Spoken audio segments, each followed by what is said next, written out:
Oh everyone. Hope you are doing great. We are live. Zoe here. It's a pleasure for me to be with you. Hi everyone. Hope you had a great week. Today we want to deep dive into another subject in this live session. We want to talk about a proven and timeless secret that every on-stage speaker must know is very, very, very important. For those who are new to this channel, that here we talk about how to make more impact by increasing our influence because we strongly believe that making impact creates more income.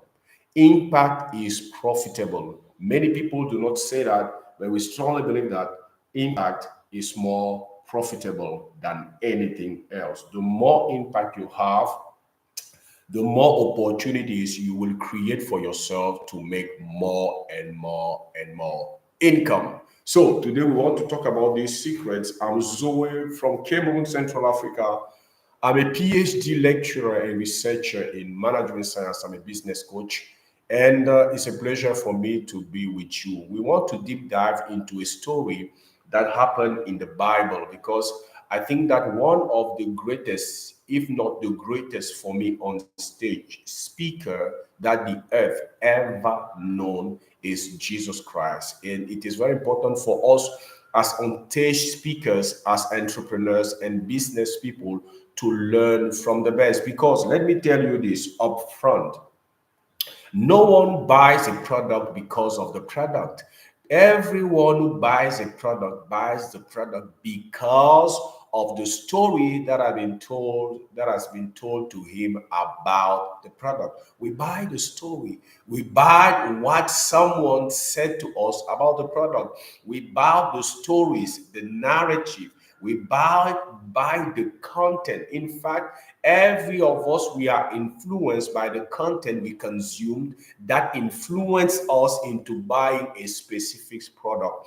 That is why Apple sells iPhone, iPad very, very expensive because if it was about just the quality and the price, many people will not buy iPhone or the iPad. Why? Because of the story. People are buying the story. People are buying the meaning. People are buying the content that have been shared to them about the product. And if as business people, we want to increase our revenue, increase our income, increase our profit, we have to understand that it is mandatory for us to increase our impact. And increasing our impact means that we increase our influence. And one of the best tools ever created since the world is content, is communication. Because when I'm talking about content, I'm talking about putting together information in such a powerful way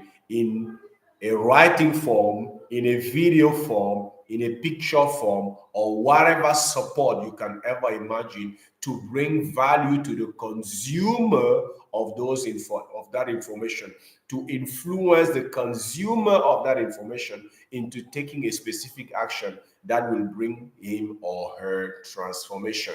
Content is putting together information. A public speaker is someone who shares content. A video presenter is someone who shares content. A copywriter is someone who shares content. Content is powerful because the world is run or is ruled by people who use stages to share their content and influence people in such a way that those people take specific actions in order to change their conditions or in order to make those who are presenting or sharing the content make them profit. That is very powerful to understand. Nowadays, we have to understand that it's not just about creating content. And I said it the other day, the world doesn't need more content creators. The world needs more content communicators. There are more and more content creators out there.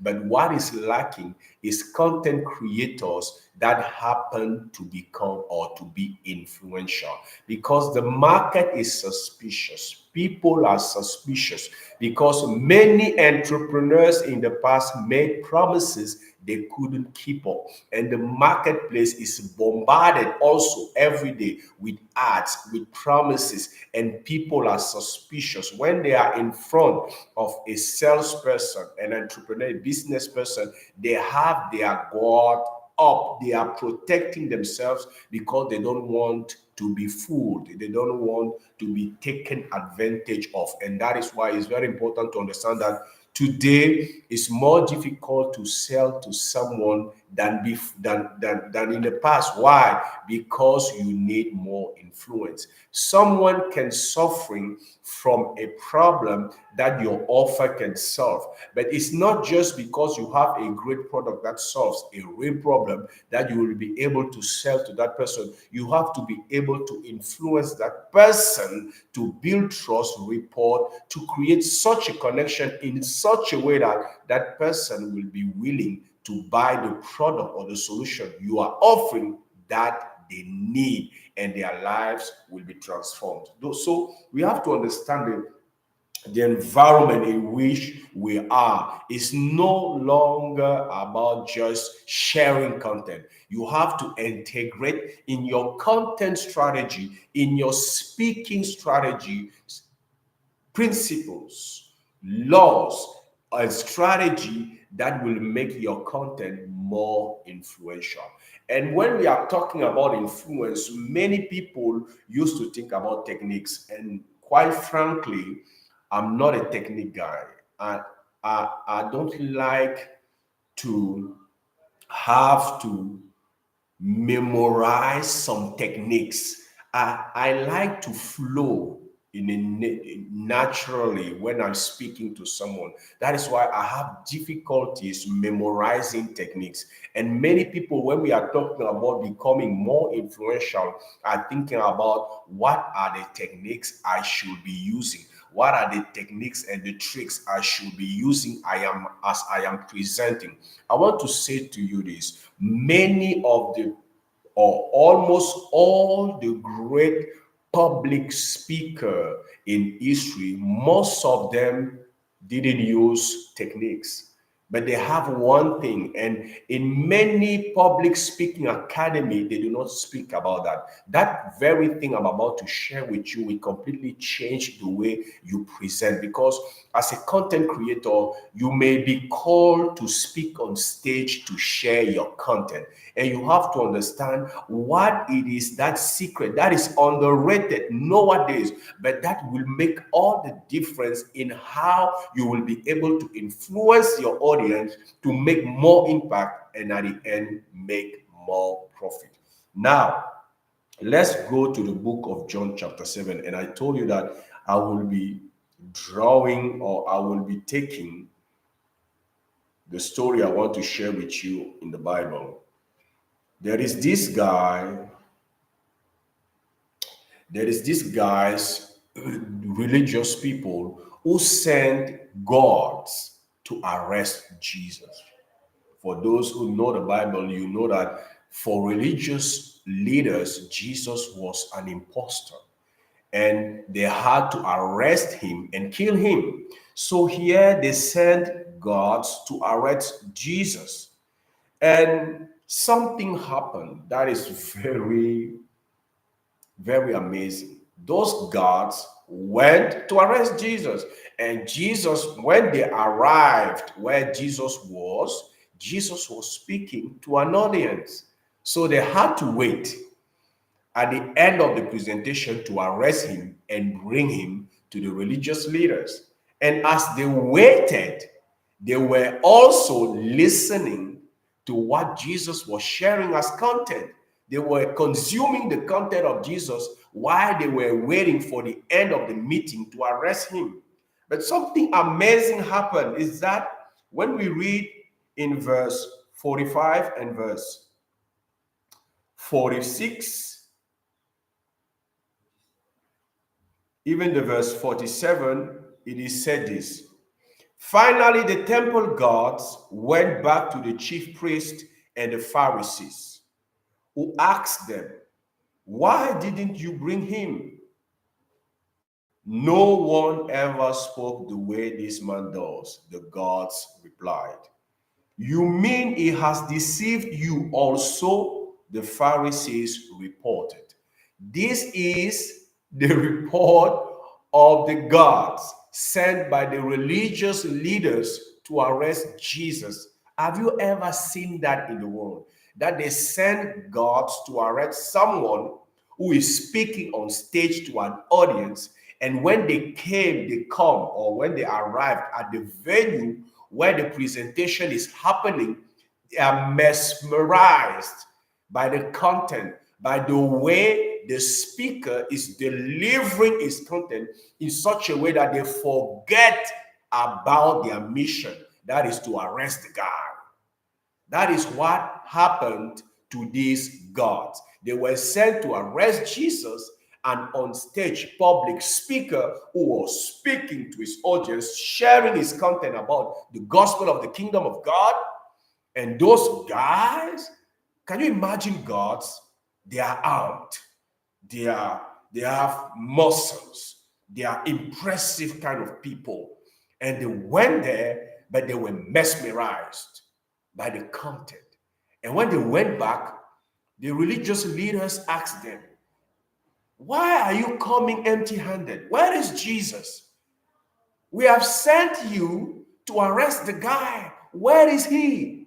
And the guard reported that, said that no one ever spoke the way this man does. What did they mean when they were talking about the way he was speaking? You see, just by analyzing their answer, we can understand something very important. Is that the influence is not in the content, but the influence, it is in the communicator of the content.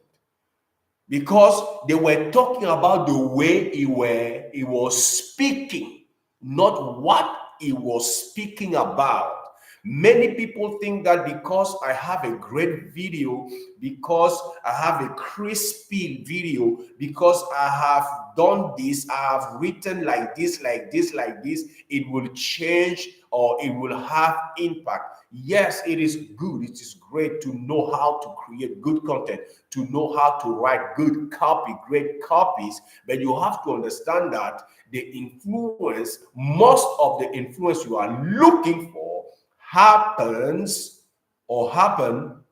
when you deliver. It's in your way of delivering. And those guards said that no one ever spoke like this man. He has a way of speaking. He has a way of sharing content that no one else ever expressed while he was speaking on stage. And I want to say to you this. I don't know everything that go into the way Jesus was speaking that made the difference, but I know something. And that something is what I want to share with you. Jesus, like all leaders who made a difference in history through their speaking, Jesus was a person of conviction. That is something we missed in many public speaking academy. I bought many courses. I have many books. I've attended many seminars on public speaking, selling on stage, how to become more influential. And most of the time, it's about techniques. Do this, start with this, ask this kind of question, do this way, do this way, do this way.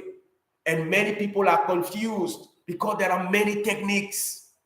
And you cannot memorize all those techniques. And I'm not a technique guy. I don't like when I'm conditioned to do things in a certain way. I like to speak naturally. And when I've discovered the power of conviction, it set me free. In fact, the first time I spoke on stage was more than 10 years later, because I'm a public speaker for now 14 to 15 years. The first time I spoke on stage, it is because it was in the church. The first time I spoke on stage was in church. I wasn't yet a business coach, a public speaker, a keynote speaker, or whatever. No, I was just a young guy who loved Jesus and loved the Word of God. And one day, my spiritual leader came to me and said to me that tonight you will be the one who will be teaching us during our meeting. And I was frightened. What? Me? What? But when I remembered that I had a series of notes, because at that time I was practicing meditation, deep thinking about the things I was reading in the Bible and in other books. And when I remember that I have a series of notes, I've decided that I have to go to look at these notes and find the one I will be sharing that night. And I pray God that inspire me which note is I have to share tonight. And one note pop up stood out from all the notes, and it was the message, the power of vision. I cannot forget that message. It was the power of vision, and that it was a message that was expressing one of my convictions. I didn't speak on stage before. Never, never. It was my first time.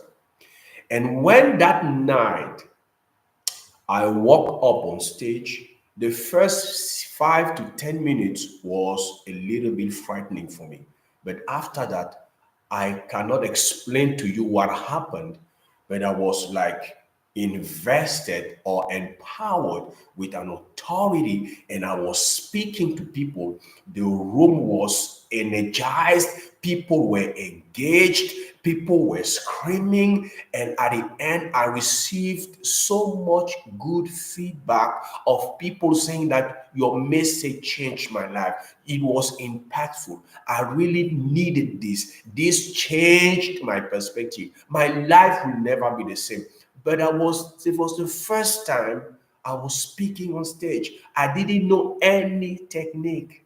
But what made the difference? I was speaking out of my conviction. I was not speaking out of something that I heard somebody said. I was not speaking out of something that I read. I was speaking based on my personal reflections,